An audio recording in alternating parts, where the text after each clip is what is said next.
என்ன செய்கிறான்? அல்லாஹ் ரப்பல் ஆலமீன் திருமறை குர்ஆனிலே வலியுறுத்தக்கூடிய காட்சிகளை பார்க்கிறோம். இன்னும் சொல்ல போனால் நபிகள் நாயகம் ஸல்லல்லாஹு அலைஹி வஸல்லம் அவர்கள் இந்த உலகத்தை விட்டு பிரிகிற நேரத்திலே இந்த சமுதாயத்தை பார்த்து கடைசியாக திருப்தி அடைந்த செய்தி என்ன தெரியுமா சகோதரர்களே? தொழுகைதான். நபிகள் நாயகம் ஸல்லல்லாஹு அலைஹி வஸல்லம் அவர்கள் மரணிக்க போகிறார்கள்.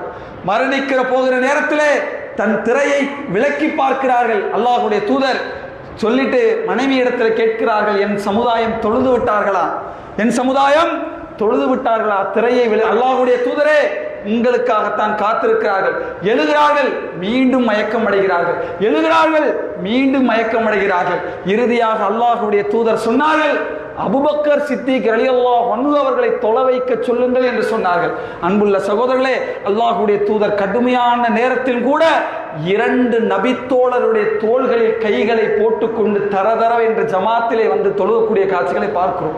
இறுதியாக அல்லாஹ்வுடைய தூதர் அபூபக்கர் சித்திக் ரலியல்லாஹு அன்ஹு அவர்களை தொழ வைத்துவிட்டு தன் சமுதாயத்தை பார்த்து அந்த தொழுகையை பார்த்து நபிகள் நாயகம் ஸல்லல்லாஹு அலைஹி வஸல்லம் அவர்கள் கடைசியாக திருப்திப்பட்ட கொண்ட செய்திதான் ஜமாத்துடைய தொழுகை.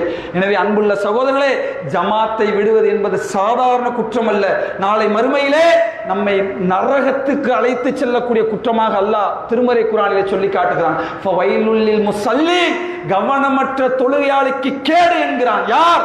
ஜமாத்துக்கு வராமல் வீடுகளிலே தொழுபவர்கள், ஜமாத்துக்கு வருவார்கள் பேணுதலே இல்லாமல் இருப்பவர்கள் என்ற அந்த வசனத்துக்கு எத்தனையோ இஸ்லாமிய அறிஞர்கள் விளக்கம் எழுதினார்கள் என்பதை இன்றைக்கு சர்வ சாதாரணமாக பார்க்கிறோம். எனவே அன்புள்ள சகோதரர்களே, இஸ்லாமிய சமுதாயத்தில் தொழுகை வலியுறுத்தப்பட்டதெல்லாம் ஜமாத்துடைய தொழுகைத்தான் அல்லாஹ்வுடைய தூதர் வலியுறுத்தினார்கள் என்பதை பார்க்கிறோம். எனவே அதையெல்லாம் உணர்ந்து வரக்கூடிய காலங்கள் எப்படி ஜும்மாவுக்காக இவ்வளவு மக்கள் ஜமாத்தோட தொழ வேண்டும் என்பதற்காக வருகிறோமோ, ஒவ்வொரு வக்திலும் அல்லாஹ்வுடைய தூதர் அதை வலியுறுத்தினார்கள். அசர்ல சொன்னாங்க, மகரிப்ல சொன்னாங்க, இசாவுல சொன்னாங்க, ஃபஜ்ர்ல சொன்னாங்க.